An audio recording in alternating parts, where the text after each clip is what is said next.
My name's Tom Wheeler, and I'm just a regular guy from a small town in Ohio.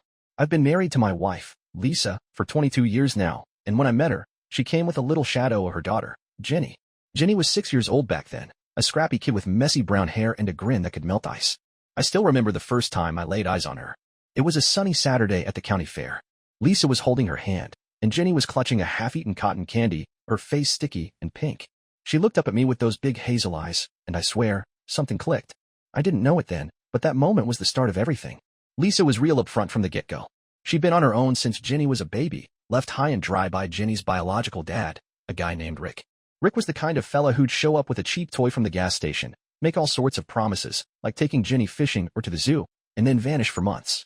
Lisa told me he'd call every now and then, usually late at night, slurring his words, saying he'd be better next time. Jenny'd get all excited when he popped in, but Lisa knew the score. She'd warn her not to get her hopes up, but kids don't listen to that kind of logic. Me, I didn't mind. When Lisa and I started dating, she made it clear Jenny was her world, and I was fine with that. I figured I'd just be along for the ride. What I didn't expect was how much I'd come to love that little girl.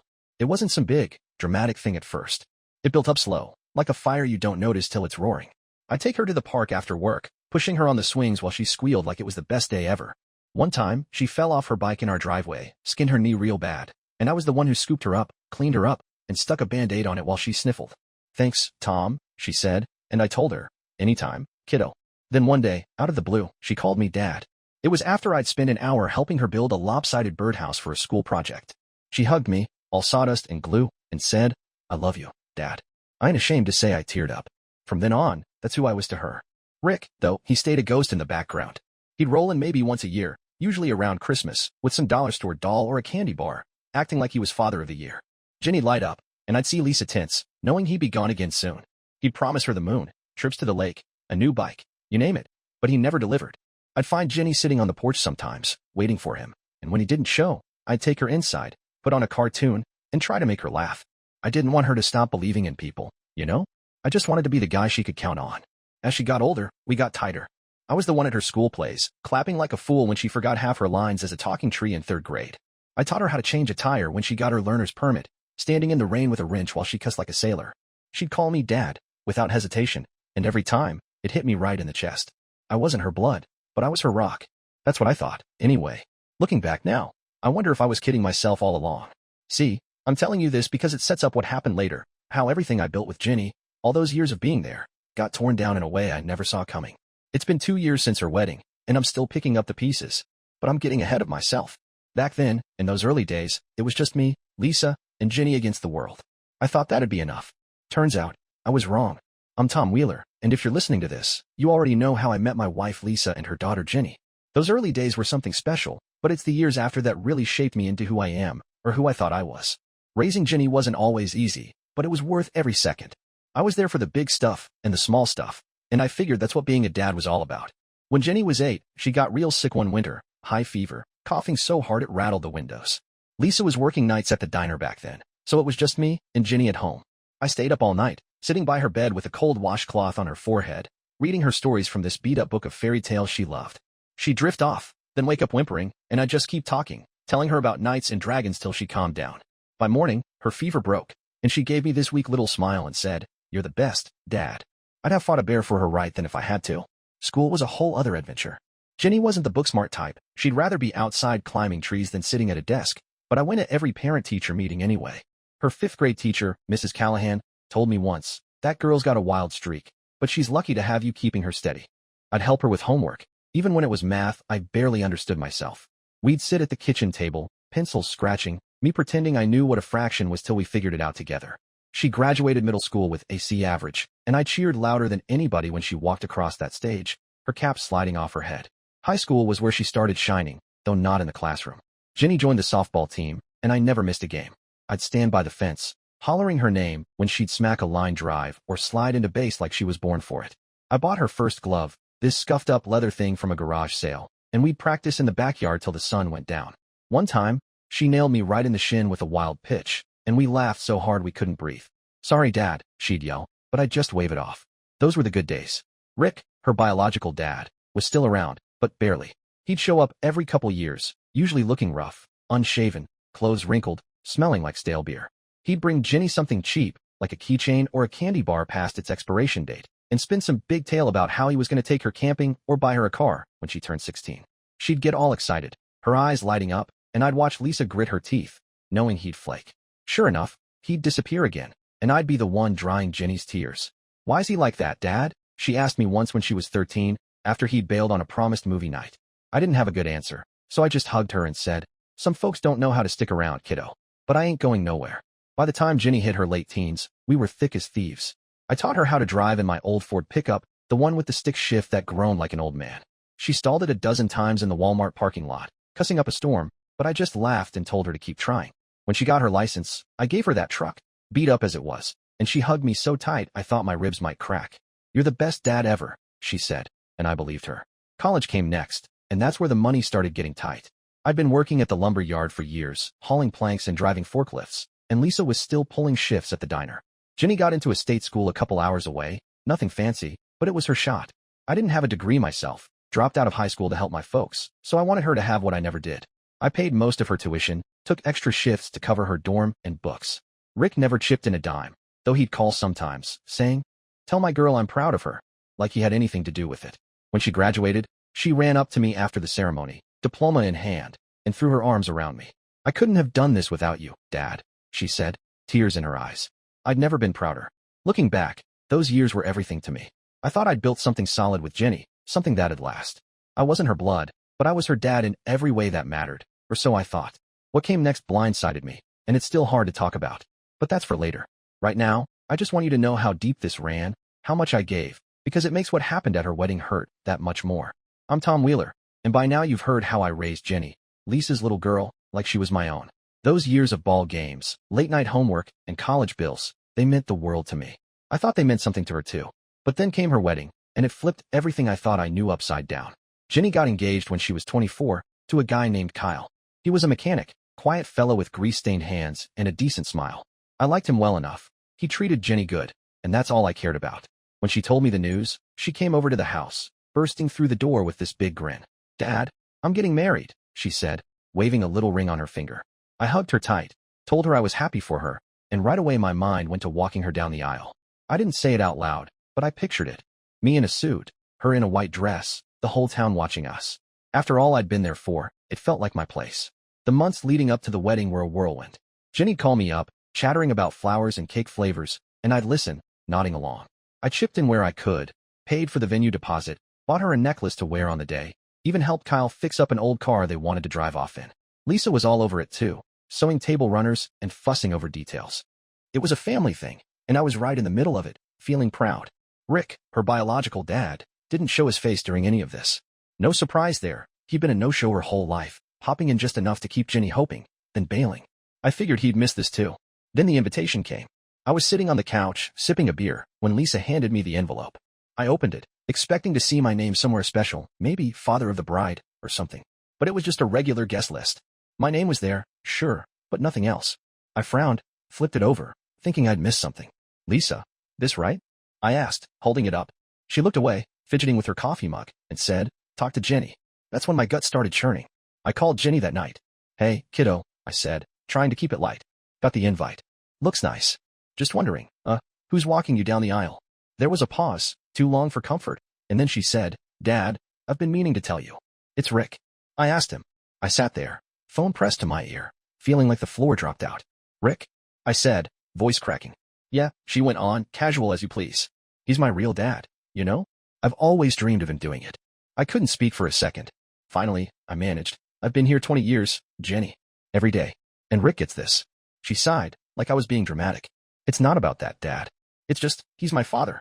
I hung up after that, didn't trust myself to say more. The wedding was in June, at this little church outside town. I showed up early, wearing a suit I'd saved up for, dark blue with a tie Lisa picked out. I sat in the pews, third row back, watching folks file in, old neighbors, Jenny's softball buddies, people I'd known forever. Then the music started, and there she was, coming down the aisle on Rick's arm. He was cleaned up for once, hair combed, grinning like he'd won the lottery.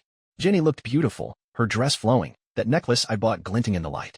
But all I could see was him, Rick, the guy who'd never done a damn thing for her, taking my spot.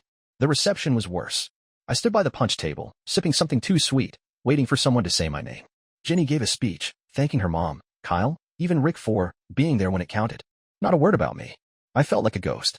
People I'd known for years patted my shoulder, said stuff like, "Great day, huh, Tom," but their eyes slid away, like they knew I'd been erased.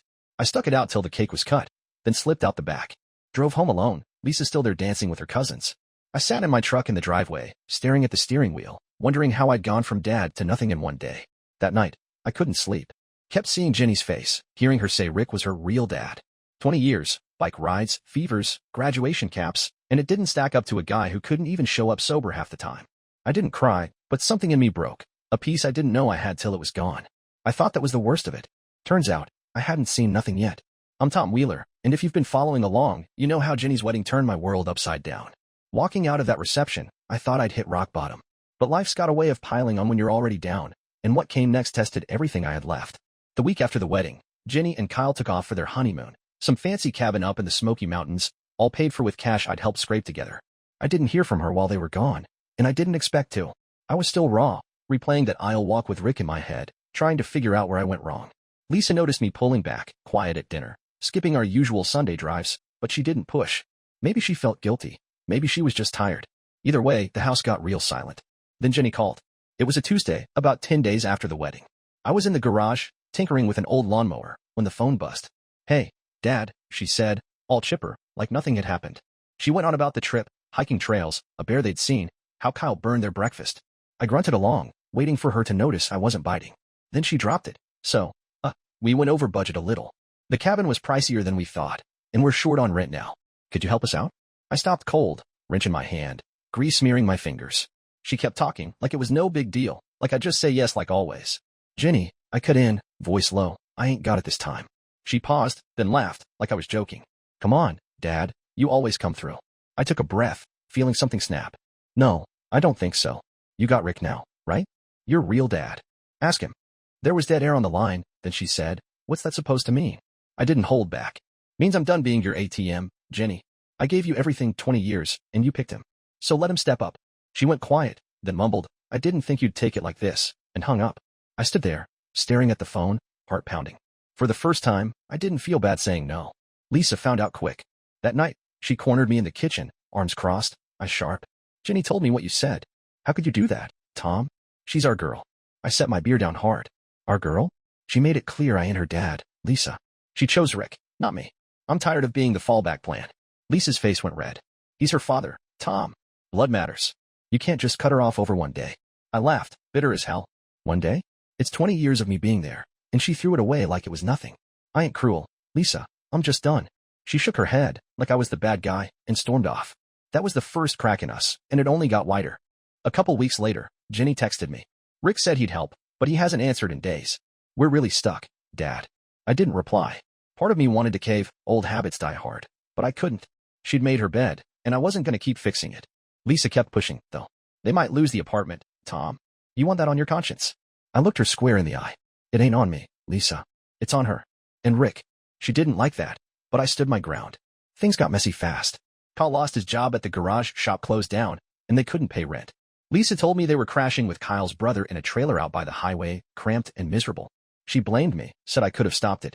I didn't argue anymore, just let her stew. Rick, of course, was nowhere. Jenny called him, begged him, but he fed her some line about being broke and vanished again. I wasn't surprised, but I reckon she was. That's when I started feeling the weight lift a little. Not because I wanted her to hurt, but because I was finally free of being the one who always had to save the day. I'm Tom Wheeler, and by this point, you've seen how Jenny's wedding and that call for cash turned everything sour. Saying no to her was like cutting a rope I'd been clinging to for years, and it left me dangling. But it also woke me up. I was done playing the hero nobody appreciated, and what happened next only dug that line deeper in the sand. About a month after Jenny and Kyle got booted from their apartment, things went quiet. No calls, no texts, just silence. I figured she'd given up on me, and I was starting to make peace with it. I'd head to work at the lumber yard, come home, crack a beer, and tinker in the garage. Lisa wasn't talking much either. She'd cook dinner, we'd eat, and then she'd disappear to the living room, scrolling her phone or watching TV. The air between us was thick, like a storm waiting to break. I missed how we used to be, but I couldn't bridge that gap alone. Then Kyle showed up. It was a rainy Thursday, and I was under the carport, fixing a busted chair, when his beat-up Chevy pulled in. He climbed out, hands in his pockets, looking like a guy who hadn't slept in days. "Hey, Tom," he said, voice rough. "Got a minute?" I wiped my hands on a rag and nodded. "Sure. What's up?" He shuffled his feet, rain dripping off his ball cap, then said, "We're in a bind. Trailer's too small, and my brother's kicking us out. Ginny's a mess, crying all the time. I hate asking, but could you loan us some money? Just enough to get a new place." I leaned against the workbench, crossing my arms. "Kyle, I like you. You're a good kid, but I ain't doing it." His face fell, like he'd been hoping I'd cave. "Tom, I know things are rough with Ginny, but we're desperate. I can't find work, and she's too proud to ask you herself." I shook my head. "She made her choice at that wedding, Kyle. Rick's her dad now. Let him figure it out." He frowned, confused. "Rick? He's useless. Won't even pick up the phone." I smirked, couldn't help it. "Yeah, that sounds about right. But I'm done being the fix-it guy." "Sorry, man." Kyle didn't argue much after that. He just nodded, said, "All right, I get it," and drove off into the rain. I stood there, watching his taillights fade, feeling a mix of guilt and relief. Guilt because I knew they were hurting, relief because I'd held firm. But Lisa didn't see it that way. She'd been listening from the kitchen window, and when I walked inside, she was waiting, fist clenched. "You turned him away?" she snapped. "They're family, Tom." I tossed the rag on the counter. "Family don't treat you like a doormat, Lisa. I gave Ginny everything, and she picked Rick. I ain't her bank." She stepped closer, voice rising. "You're punishing her for one mistake. She's our daughter." I fired back. "She ain't mine, according to her." "And one mistake?" "Lisa," she acted like I was nobody. "I'm tired of pretending that don't matter." Her eyes narrowed. "You're selfish, Tom. Always have been." That stung, but I didn't flinch. Maybe I am. Or maybe I just want some damn respect. She turned away, slamming a cabinet door, and that was that. Another night of silence. A week later, Lisa came home from visiting her sister with news. "Ginny and Kyle are staying in a motel now," she said, voice flat. "They're broke, Tom. Rick promised to send money, but he's gone dark again." I nodded, stirring my coffee. "Not my problem." She glared. "You're heartless." I set the mug down. "No, Lisa. I'm just out of give-a-dams." She wanted Rick. Let him step up. She walked out, and I knew we were drifting further apart, but I couldn't keep pouring myself into a bucket with a hole in it. That's when I started pulling away for real. I took up fishing again, something I hadn't done since Ginny was little. I'd sit by the lake, rod in hand, letting the quiet settle my nerves. Work buddies noticed I was lighter, started dragging me to the bar after shifts. I wasn't happy, not really, but I wasn't drowning neither.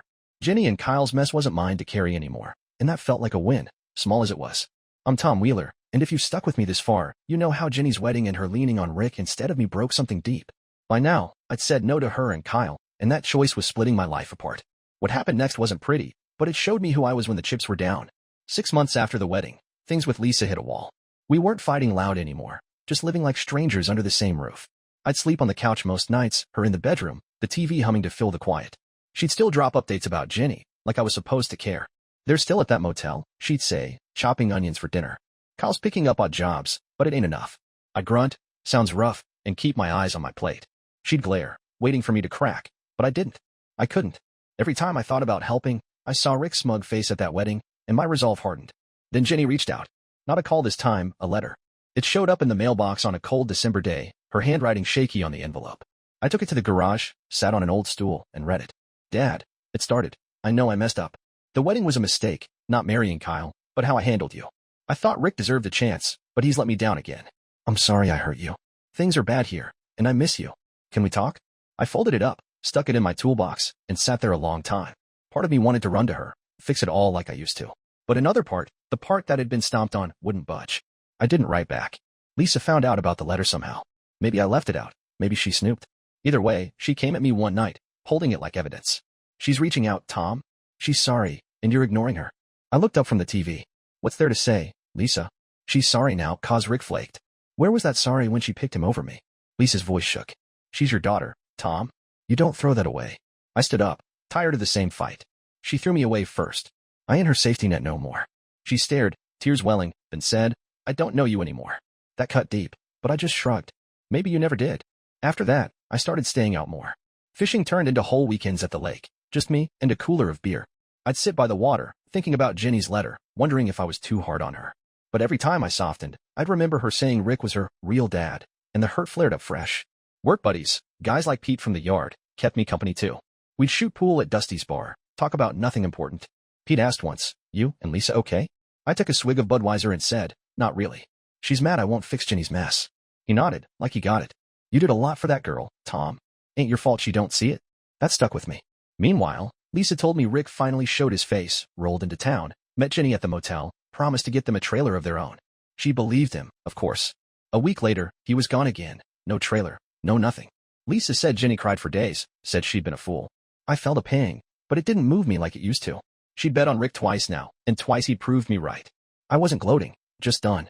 One night, Lisa sat me down. Tom, we can't keep going like this. I love Jenny, and I love you, but you're tearing us apart. I looked at her, really looked, and saw how worn out she was. Lisa, I ain't the one who broke this. Jenny did, and you're siding with her. I can't live like I'm the villain for wanting some respect. She wiped her eyes. So what now? I didn't have an answer, but I knew something had to give. The crack between us wasn't mending, and I was starting to think it never would. I'm Tom Wheeler, and if you've made it this far, you've seen how Jenny's wedding kicked off a mess that tore through my life. Her picking Rick over me, the fights with Lisa, the letter I couldn't answer, it all piled up till I didn't recognize myself. But every storm's gotta end sometime, and this is how mine played out. By early spring, 8 months after the wedding, Lisa and I were barely hanging on. We'd stopped arguing, stopped trying. I'd sleep in the spare room, she'd stay in ours, and we'd pass each other like ghosts.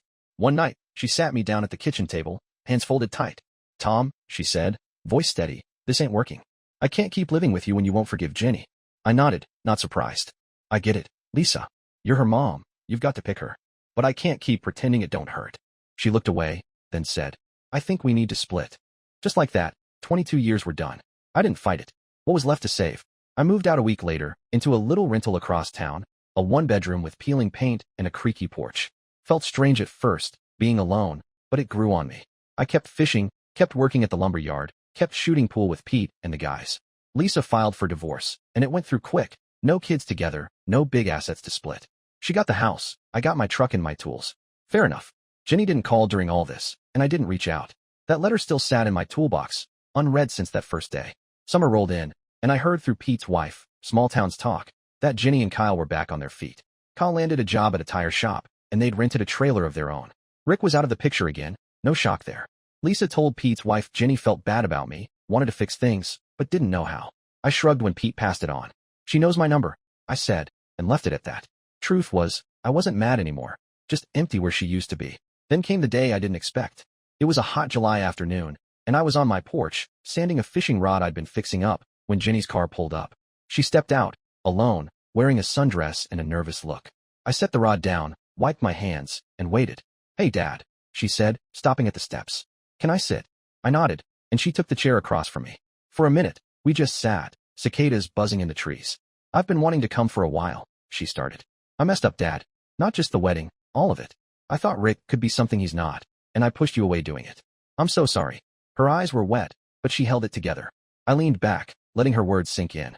I got your letter, I said. Meant to write back, but I didn't know what to say. She nodded, like she understood. I don't blame you. I hurt you bad. I took a breath, looking out at the yard. Jenny, I loved you like my own. Still do, I reckon. But when you picked Rick, it cut deep. Made me feel like all those years didn't mean a damn thing. She flinched. They did, Dad. I was stupid, caught up in some kid dream about him. You're the one who raised me. I see that now. I met her eyes, saw the truth there, but it didn't erase the scar. I'm glad you see it, I said. But it's gonna take time. I ain't shutting you out, but I can't just flip a switch either. She smiled, small and sad. I'll take that. I just want you back in my life, however long it takes. We talked a bit more, about Kyle, her new place, little stuff. When she left, she hugged me, and I hugged back, feeling a flicker of the old bond. It wasn't fixed, but it was a start. 2 years on, I'm still in that rental, still fishing, still me. Lisa and I don't talk, but I hear she's doing okay. Jenny and I meet up sometimes, coffee, a ball game. It ain't what it was, but it's something. Rick's a ghost, like always, and I don't waste breath on him. I found my peace, piece by piece, and that's enough. Life ain't perfect, but it's mine, and I'm living it on my terms.